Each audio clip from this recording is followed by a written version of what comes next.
joined by Mason Biddle. He's our American import here in Oschersleben. Mace, tell us a little bit about your background in the game of basketball. So my background would be, I started playing in Riverside, California. That's where I was born and raised. And I played at a high school, Arlington High School in Riverside, California. After Arlington, I went to a community college for 2 years.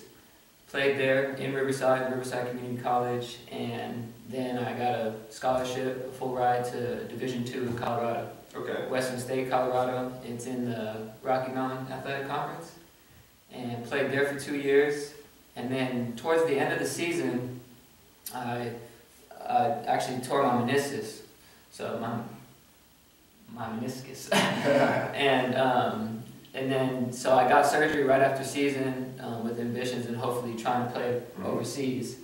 And I kind of like missed my window. My recovery didn't go as planned, and it was only supposed to be 3 to 4 weeks, 3 to 6 weeks, and it ended up being a couple months. So I missed my little opportunity for playing right out of college, and I took that year off.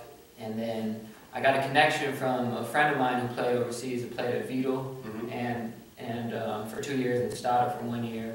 And I connected with the coach from Stade, and he offered me a job my next season, the season after I took off, and I accepted it, and that was when I played my first year in Stade. That's great. So it sounds like a lot of our viewers, you took an unconventional path to kind of get where you are. It wasn't a straight shot. Nope, it wasn't a straight shot at all. It was kind of like anybody out here, it's kind of against the odds. Yeah. And playing Division II, I mean, I did get a lot of Division I looks even because of athleticism and stuff like that. But yeah, I kind of stayed the course and took a different path and got me where I am now. So coming out of high school, you went to the JC. Did you have offers, or were you waiting to get maybe some different looks, or what was your process going into the junior college? So just like any 17, 18-year-old kid, you want to play Division I. Right. Everybody wants to play Division I. That's just how it goes, right? And you want to play as high as possible.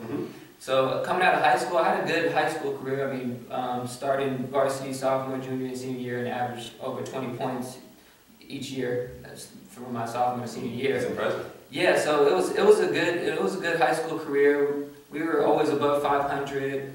Made it to the playoffs every year.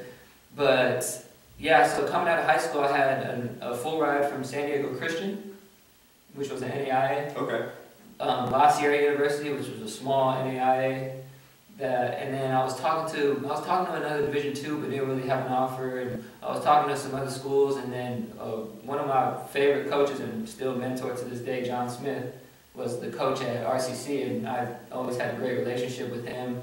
And he was the one who convinced me to take that path. I got you. So it was like you felt maybe it would better prepare you for that next step, get your looks up. Yeah, I wasn't necessarily going the JC route because I was like, I'm Division I. Yeah. You know. So I was like, I was all about free education. You know, and using basketball, not letting basketball use me. I got you. So I was all about that, and of course being the best player I could be.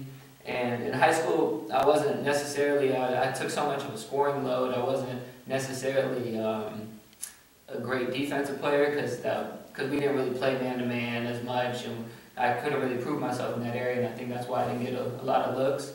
And at the JC level, you're playing man-to-man full court, and you're going against guys that are just trying to get out just like you, so it's a grind every day. And John Smith, Coach Smith's one of my favorite coaches I've ever had, and he helped me a lot. So, do you think you were better prepared going from the junior college to then the Division II school, or do you think maybe it would have been the same if you would have just started off at a 4-year college? I think RCC was ran like a Division I program. It was like more intense than my 4-year. It was we had practice every morning at 5:45 a.m. conditioning.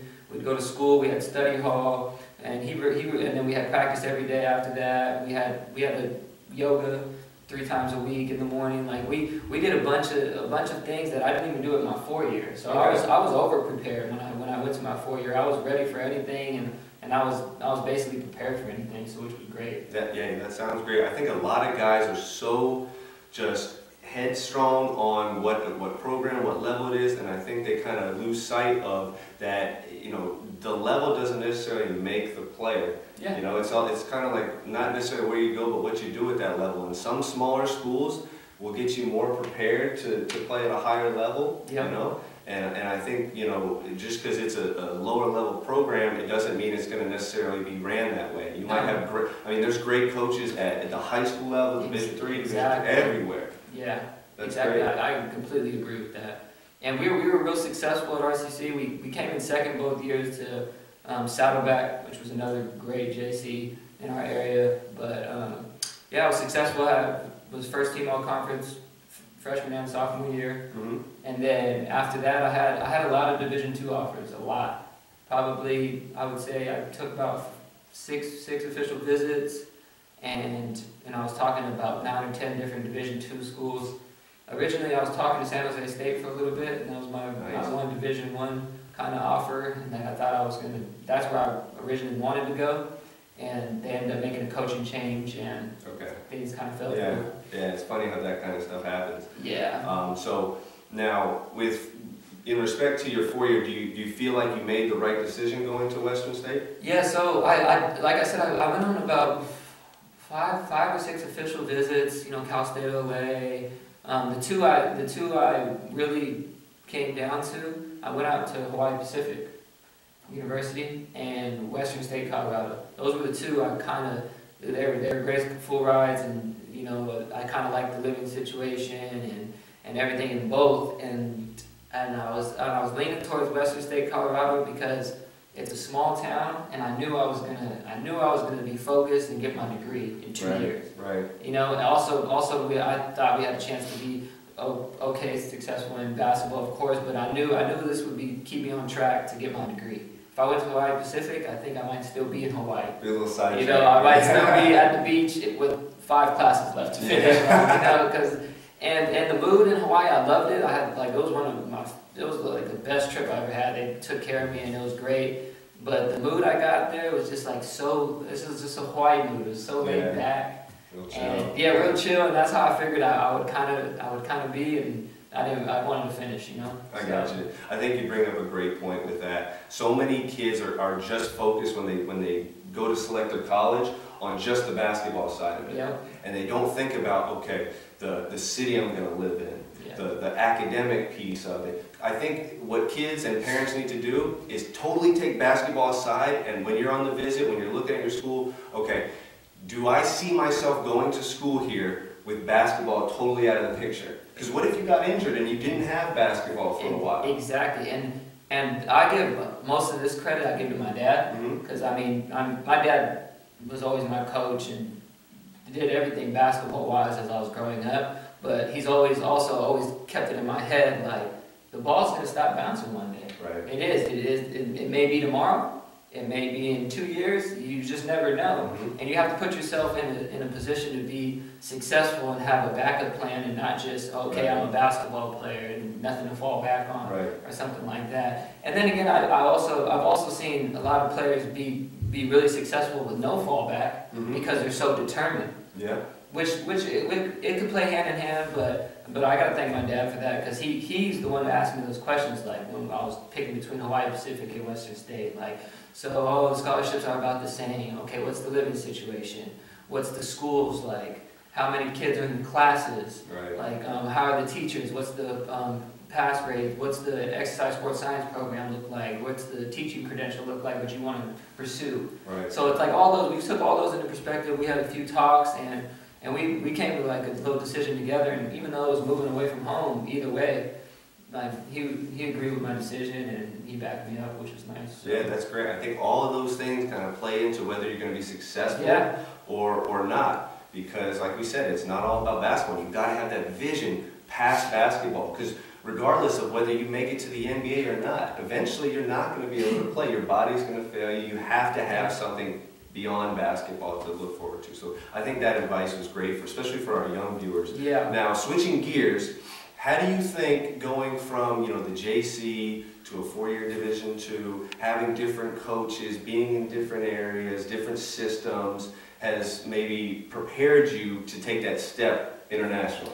Yeah, it was great. So my first 2 years in college, well, first of all, in high school it was great. My coach, all 3, 4 years in high school is like my dad's best friend. It's like my uncle basically, and he's been coaching me since I was 5th grade, 4th grade. Oh wow! So it was great. Like we always had a good relationship, and I had a huge amount of respect for him and listened to him. And he taught me a lot about basketball, everything I know up until that point. And then I went and played at RCC for Coach Smith, and those were 2 of the funnest years in college I've ever had. And basketball, school-wise, everything was just great. And then I went to Western State, Colorado. We had a rough season as a team, but Coach Moskowitz was a good coach as well, and we just didn't have that much talent. But I got a total different perspective from coaching from Coach Moskowitz to Coach Smith. And I liked them both. They were both very different, but I liked them both. And then he ended up leaving Western State, and I got a new coach my senior year, Coach Schaefer, and it was completely different from those 2. Yeah. So and as a player, as a point guard especially, you always want to have a good rapport with your coaches. Right. And you're the coach on the floor. You're basically whatever he tells you, you're telling the team, and you guys have to have a good relationship. And I think I formed good relationships with all 3 of them. I still talk to all 3 of them to this day. And even though they were all different, they all did good things and things that I liked, and even the things I didn't like, I learned to like, because that's what you do as a college player, as a professional player. You learn to deal with the things and try your best to make it the best situation. So. Right. So it seems like going through all those different experiences has helped you kind of be able to adapt to new coaches, new climates, new areas. So I felt like I was pretty much ready for anything. Coaching-wise, I was ready for anything when I came out here and signed that first contract with Stuyvesant, because I talked to I have a lot of friends that played overseas and been here, been there. And I was pretty much ready for anything, because I've heard stories about some coaches and how things may be. And shoot, and then my first year I got blessed. My coach ended up being a great coach. We have a great relationship. He's one of my best friends in Germany to this day. And yeah, and we had a really successful season my first year, and it was great. So. And you guys competed all the way to the last game for the championship, right? Yeah, so we played in the championship game, and whoever won was going to move up to Pro B. And we beat this team earlier in the season for a first place championship game at home, and then we played them the last game of the season for a championship game, and they ended up beating us, and we came in second last year. So. Okay, I got you. So now shifting gears to totally focus on the overseas professional basketball side of things. What, both good and bad, tell us a little bit about the experiences that you've had and what other people can expect in taking that step that maybe they wouldn't know just coming from basketball in America. I think there's so much people don't know or don't really take into perspective coming from America and coming out here. It's crazy. It's like, I think a lot of American players are unrealistic on the expectations that they think that are going to happen when they're out here. I wasn't unrealistic about it. I just wasn't sure about it because I didn't know. You have no frame of reference. No frame of reference, exactly. So when I got out here, I would say the biggest thing is you got to be good at being on your own. If you're not a person that could go to a lunch restaurant or a dinner restaurant and have a meal by yourself and have a drink and have dinner by yourself and spend a lot of time by yourself at home, if that makes you crazy, this isn't the place for you. It's not. You're going to be here for 10 months and you're going to be alone. Yep. You don't know the language. You don't know the culture. If you're in a small town that doesn't speak kind of like Oshawa, that doesn't speak a lot of English, you're gonna be alone. And of course you have your teammates and you have that practice schedule, but it's different. So I would say that the culture shock is big. That was the first time I ever left the country when I came to Stuyvesant. So the culture shock was big. Being actually out of the country was just kind of like surreal for me. And what else? I would say a lot of like playing in a lower league, because of course a lot of rookies play in the lower leagues and then to get their start, and then prove themselves and start moving up. Or sometimes lower league offer better money than That's true. That's another thing I don't think our viewers quite understand. No, some guys in the lower leagues are making a little bit more money than you would maybe a step or two higher. Exactly. And sometimes in the lower league, players are making more money and practicing less than in the higher league. You're practicing once or twice a day and you're making less money. It's crazy. Like, people don't understand that aspect of it too. And I think people don't understand how much more, how do I say this, the facilities that we have in America. I don't think people realize that. We're very fortunate. Yeah, they don't realize a bad high school gym is amazing out here. And they don't realize that. Like, we've been blessed. We play on wood floors every day. We have nice stands. We have this. We have that. A lot of these schools. I mean, my first year I only played on 2 wood floors the whole year. And yeah, it was crazy. And it's different. You can't just go to the gym whenever you want usually. I mean, unless the coach gives you a key. Like, my first year, I got a key to one of our practice gyms, which was nice, and I could go and shoot and stuff like that. But yeah, a lot of these teams, I've heard stories. You can't just go in whenever you want. You have a separate, because it's usually held at a school. So when you're practicing at a school, you can't just go in whenever you want. Yeah, you don't have access to a gym all the time. A lot of the smaller clubs, they don't have their own facility, so you have to work around, like you said, other sports, school schedules, stuff like that, so you don't have quite the gym time. So therefore, you've got a lot more downtime, and you've got to maximize that. You know, a lot of clubs will have partnerships with fitness studios, stuff like that, and you need to go there, especially as an American import player. They're expecting more out of you. You might be the only professional on the team, and so therefore they're not going to be hounding you down your back all the time. You need to do this stuff on your own, because if they see that you're slacking and you're not professional, you're not setting a good image for these other younger players, they're going to send you back home, and they're going to bring in a guy that will. And that's the other thing. They definitely hold Americans, especially in this league, and maybe the league higher when there's only 2 allowed or 1 allowed. In this league, there's only 1 American allowed. So 1 American allowed on the team. They're expecting you to be the hardest worker, the most engaged, the most in shape, and they expect you to be doing everything the coach is telling you to do. And they're a leader on the team, the best attitude. And all this comes into perspective. You can't just come into practice and have a kind of an off day and a bad day, because they're going to look for somebody else. Exactly. This is your job. You're a professional. There's no such thing as, oh, I'm not feeling it today.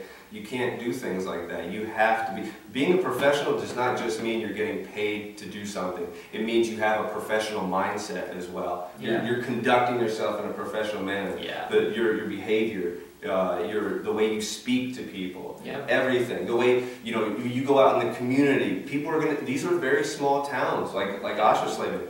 People are going to see you and they're going to talk, so you have to be conducting yourself in a proper manner. You can't just come out here and show your backside and expect everything to be okay. And the other thing, being American, trust me, you stick out like a sore thumb. Eyes are on you. You stick out like a sore thumb.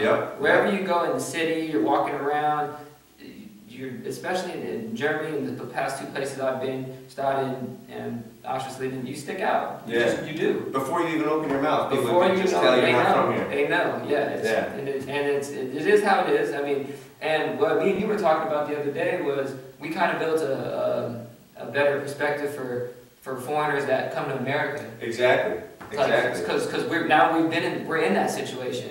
So now I have a little bit more leniency. Like, man, I kind of feel he doesn't understand what I'm saying. I'm going to be a little bit more patient with him now. And I think I wasn't patient back when I was home when foreigners came. I was like, come on, man, speak English. Like, instead of being like, okay, man, let me help him out a little bit, because when I'm here, trust me, they're not patient with you. They're like, come on, man, speak German. Exactly. Because they're used to this culture, just like in America, you're used to that culture. So it's like you can't put yourself in the other person's shoes. That's something that I think we have learned by being overseas, is just to respect people that are coming in and making a life in a different culture, in a different country, because it's so hard to do. You take for granted the littlest things that can be huge obstacles in different places.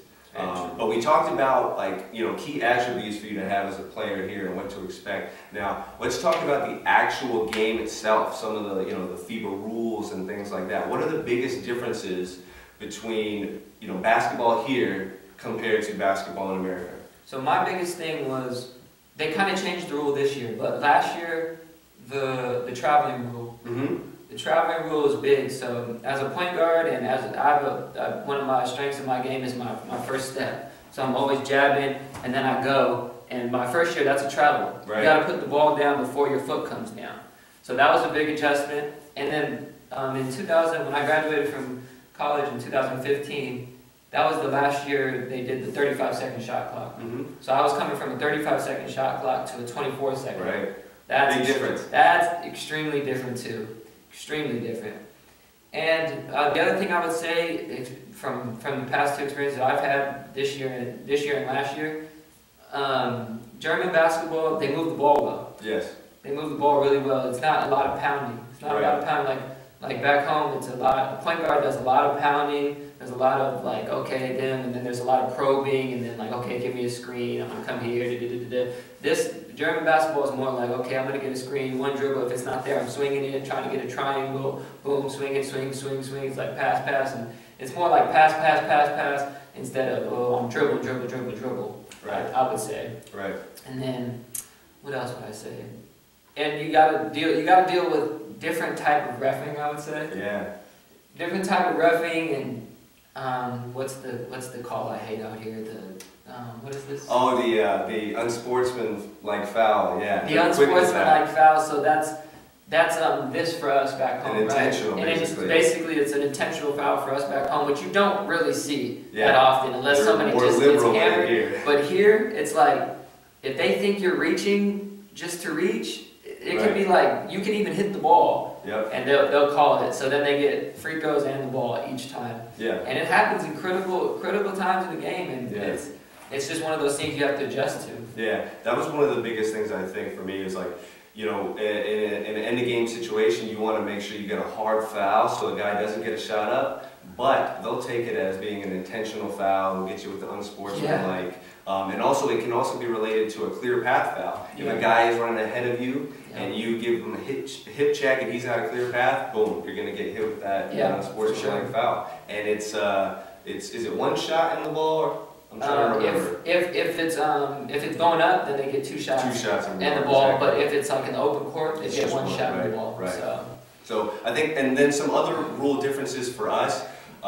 So when you're on the free throw line, the offense, just like in America, you get 3 guys in the lane, but defense is the same thing. You don't have 4 guys. You can't pinch and get the shooter. It's 3 and 3 for fairness. Oh yeah. Yep. Yeah. And another thing would be there's no 1-and-1. As soon as you hit 5 fouls, it's 2 shots. Just 5. Yeah. Back home it's 7. Yep. And just 5 fouls a quarter, but it's broken up in quarters. So once you hit 5 fouls, then it's 2 shots every time somebody gets fouled. Right? Yeah. And another rule would be, you know, when you make it over into the front court.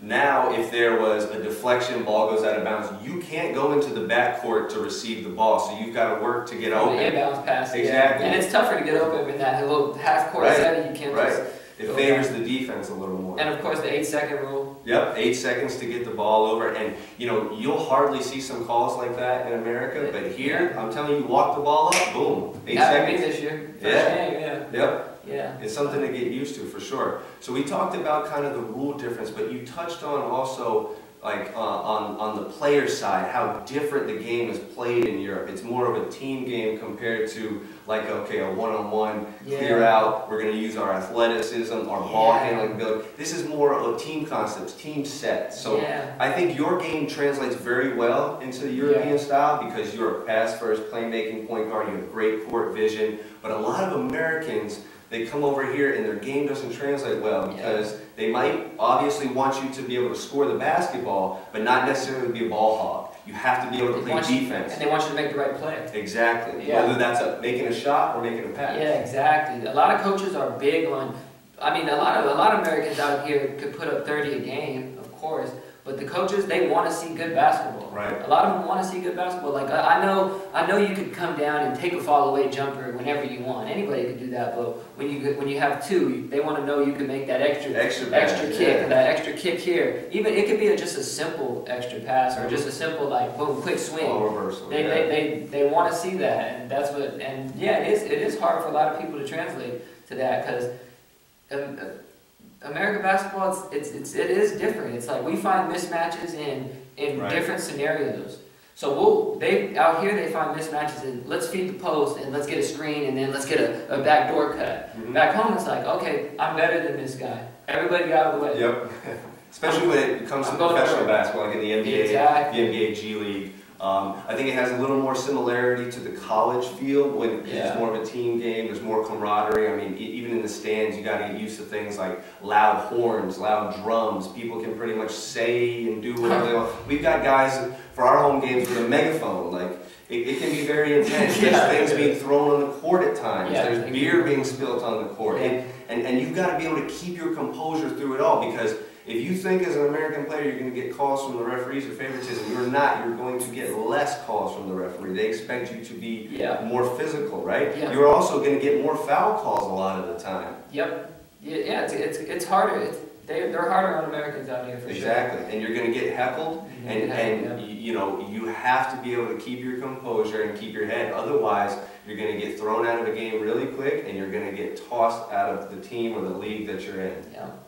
Like that again goes back to being a professional. Yeah, you got to be able to know when to bite your tongue. You got to be able to know how to communicate with refs, not try and show people up. It's just a lot that goes into it, and you got to have self-control. Yep. You got to have a lot of self-control out here. That's the main part of basketball anywhere, but especially here. Yeah. As an American, you gotta know that eyes are on you, and that people are kind of looking for you to mess up. Exactly. You've got to keep your emotions in check. You've got to be smart. Yeah. So now we've talked about the basketball side of things. Now, what advice would you give a player who's looking to do the similar things that you've done and just trying to get their career started, or how to go about even contacting teams or agents, or what are some like pitfalls or successes that you think guys would have by going about doing some of the same things you had? Yeah, I think when I first got out of college, I was working with an agency that they said they were working for me, and agencies say a lot of things. There's good and bad agents. Good and bad agents. My agency, Global Sports Management, the one I signed with before I got here, they've been great. They've been perfect in every aspect. They keep in touch with me on a day-to-day basis out here, asking me how things are going, and looking for possible job opportunities in the following year, and endorsement deals and things like that, which is great. But there's a lot of agencies out there, what a lot of players don't understand is they talk to so many different players so they'll look at the top scorer on every college team, a lot of agencies, and they'll hit you up and ask you, like, you want to play professionally, and they'll put you on. People don't understand this. I had an assistant coach my junior year, Dante Richardson. He played 9 years overseas and told me a lot of stuff about how things work and what you don't want to get into. Right. So a lot of agencies will put you on a list. So say an agency has 15 point guards in their agency. They'll put you on a list and send it out to as many teams as possible, hoping that these teams will actually look at the list, and you have a 1 in a billion chance of getting picked. Right.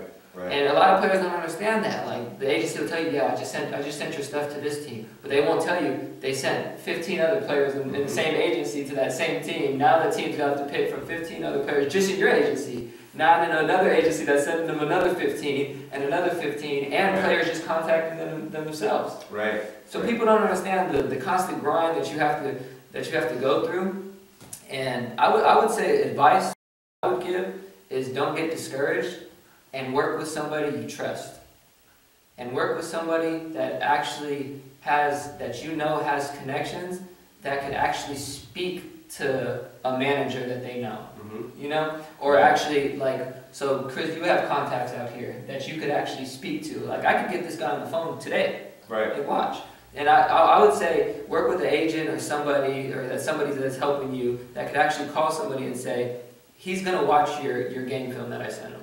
I guarantee he'll watch it. I'm not sure if he'll like you, or if that's the type of player that he's looking for, but he's going to watch it. And you want to get an agent or somebody working for you that has credibility, and that somebody's going to listen to. That's true. I think that's one of the biggest debates when guys are starting out. It's like some guys think, oh, I need an agent. Some guys don't want to do the agent because of the horror stories. And really, it goes both ways. You know, if you're a guy who's just starting out, you can get into some of these smaller levels without having an agent. Yeah. Teams will talk to you. Now, some of the bigger clubs, you know, once you talk about EuroLeague, things like that, they don't want to talk to players. They're talking with agents that they trust, like you said, that are well connected with them, that they've had success over the years placing players with them. Yeah.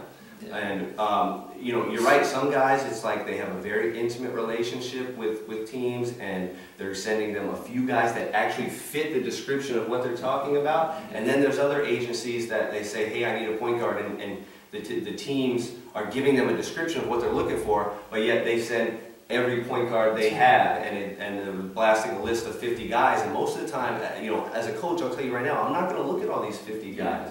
Especially when I see that this isn't what we're looking for in a team. We have specific needs depending on the other players that we have. And we can't just take anybody. It's not an interchangeable thing. You know, you don't want to destroy your team chemistry. You want to make sure this guy's going to fit in with the surroundings and what you're doing. And I also think guys are blinded by their dreams and aspirations of playing professionally, and then they get taken for some scams. Like, you know, when you're talking to somebody and they say, yeah, I got a job for you, you just need to pay for the work visa, this and that and this. And you should never go with that. My advice to you would be, if you're looking for an agent, chances are if you play at a college, you know, at a high level, you know somebody that's overseas or has had that experience. Talk to them, see what they say. If they had an agent, if they had some connections, try to talk to them and see what their experience was like, and what this agency is like, and you know, how do they go about working for you. And also just go on. Most agents have a website that has their players. Feel free to go and hit those players up. Some of those guys will get back to you and tell you exactly what they think. You know. Now, okay, so taking a different route. You said that you have that plan and that vision past basketball. What is your next step? Once you know you can't play anymore, you decided to step down. What is going to be your career path? Yeah. So actually, while I'm out here, still currently in school, getting my teaching credential. So I have about 6 classes left. I'm currently in 2, and I have 6 classes left. And I've told Chris about this. I take, because of the 9-hour time difference back home, I have class Monday, Tuesday, and Thursday. And my classes are it's an online virtual class, so I have to log in, and actually I'm face-to-face with my teacher and other classmates, and I'm engaging in activities and all types of stuff. But my classes are from 4 a.m. to 5 a.m. because of the time difference. It's 7 to 8 p.m. at night there. So it's tough. But that's one of the sacrifices I'm making, because I want to be set up for when I'm done playing basketball. So what I want to do is I want to get my teaching credential, and I want to be a special ed teacher at the high school level and a coach. So, and I either want to do that and kind of combine it with travel ball. With my sister's boyfriend runs the San Diego Bulldogs in La Jolla, and I kind of want to combine that with working with him, maybe in the future, permanently, maybe kind of forming a new location somewhere else. He has 29 teams, maybe expand that in the future. So try and fit both of those in there, and that's my plan when I'm done, when I hang it up. So it sounds like you have the right mindset, because even though you've got a job right now, you're living your dream, you're fulfilling your goals, you're also looking to the future, and you're not waiting for basketball to be over. Right now, you're working on your future while you're playing basketball. And I think that's a big thing guys don't focus on. They put so much energy and effort into trying to get somewhere, and then, you know, even if you do or you don't, what do you have to show for it afterwards? Because you're not getting rich here in these leagues. Like, you need to have a plan past basketball, and you need to work on it as you're going about your basketball career. Very true. I think another thing that is big for guys, especially that come from a lower level in college, they're not realistic with their abilities and with the professional game, and it's understandable. You don't really know these different professional leagues in different countries and what they're about and how high level some of these things can be. But nobody owes you anything. It's not their responsibility for you to learn how things work. Educate yourself. Go on websites like Eurobasket. Just look through the different countries. See the top leagues on through. What caliber of player is playing on those teams? Yeah, exactly. And then go and look and see, okay, how many Americans do they have on the team? What's their rule? I mean, you might not be able to do this in a league in Germany because you won't understand the language, but go to leagues in England or Ireland or things like that and get a gauge for where basketball is at around the world. These are things that you can do on your computer by yourself. Spend a little time. Invest in yourself. Yeah. Yeah, you want to be as prepared as possible when you come out here. Exactly. Because I would never want to go into a situation where I know nothing. Right. That's scary. It is. You don't know how you're gonna get treated. Okay, you said you're getting this much money. It's like, yeah, it's tough. And another thing of advice I would give is if you're a rookie, you're gonna have to. You're not gonna be. Coaches are smart out here. Mm-hmm. Coaches are smart. They know. So a lot of coaches like getting rookies every year. Right. Because they could pay them. They don't have to pay them. Pay them minimum, yeah. Pay them minimum because every rookie is hungry. Yep. Every rookie is hungry. So when you play your first year, it's like, boom, okay, and you have a good first year.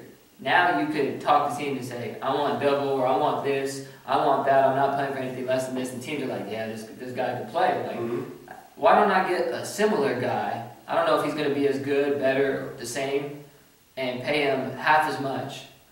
And we'll just have another rookie. Doesn't matter. Like, a lot of teams do that. Right. A lot of teams do that because that's the other thing. That's what's making it harder and harder for like leagues like this and lower leagues. Like, quality American players that want to play and that deserve to play, I think, won't get an opportunity or won't come out here for little money, which I don't blame them sometimes.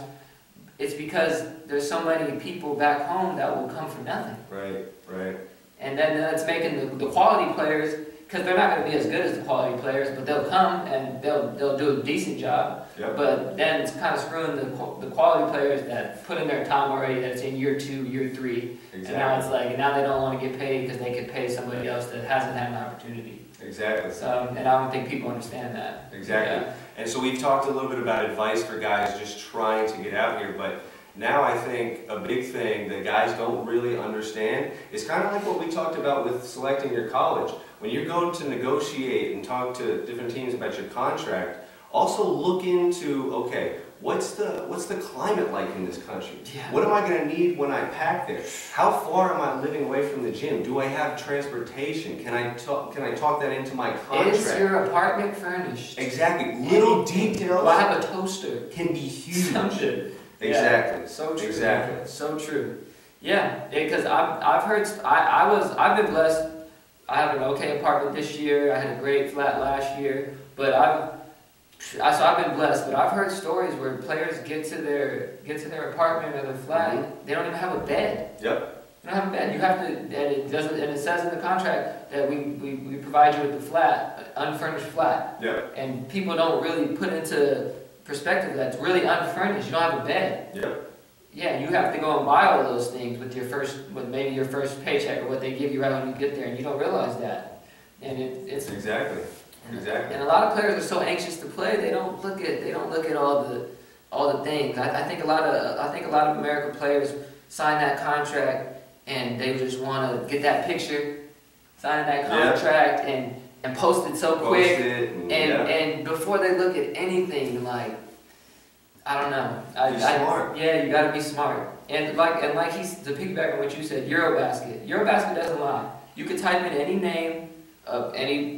You could type in my name. You could type in Chris's name. It's going to show Coach at Osher Sleeman. You could type in any name on Eurobasket, and it's going to tell that last school or professional club you played at. Mm-hmm. So I mean, you got guys saying I'm playing at so and so. You type in their name, still says they're NCAA college. Right. No, he's not playing there. It's just Eurobasket doesn't lie. And honesty goes a long way in this industry. Yeah, seriously. So, yeah.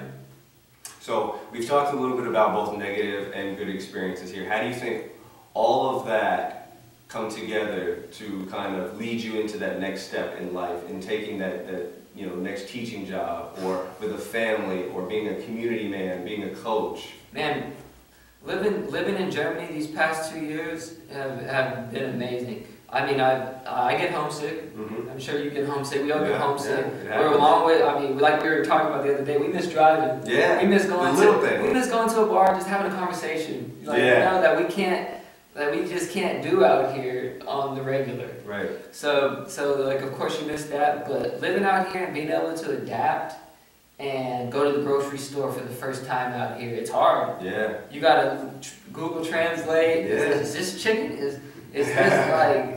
It's tough. It's tough, and I think like being able to adapt to that has prepared me for anything in life. When I go back home, Exactly. I'm gonna be prepared if I want to get a teaching job.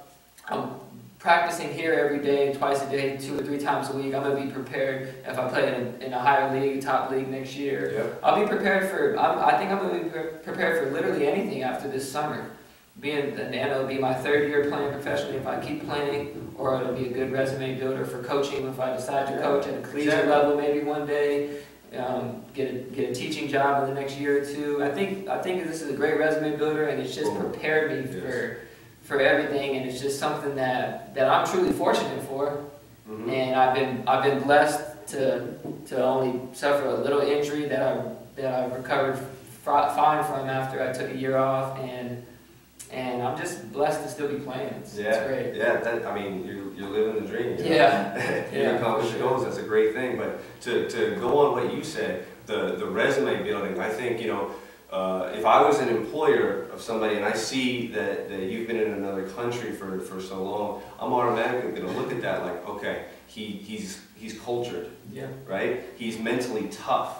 Yeah. And he's maybe prepared to adapt to whatever is going to come your way. Yeah. So, but anyway, I mean, we really appreciate having you. I know the viewers appreciate hearing your advice, hearing the struggles, and how you took a different route and you stayed with it and you pursued it, and then now you're here and you're preparing yourself to move up and make a go at some top leagues, and then what your plans are after school. After basketball, and how this has helped you reach that. It's just added so much value to what we're trying to do, and that's the ultimate goal, is to help you guys. So if you're looking to watch more content like this, please go subscribe on our YouTube channel, CPB Network. Follow us on Instagram, Twitter, Facebook, all at CPB Network. We're always posting interviews with players, coaches. We have advice, little tutorials, anything to help you guys, you know, not get taken for scams, better prepare you for what you're going to expect, and ultimately help guys get to that level and accomplish their goals. So thank you very much for watching. We appreciate it. Thank you, For Mace, Chris, CPB Network, Australian Tigers, ciao. Go Tigers.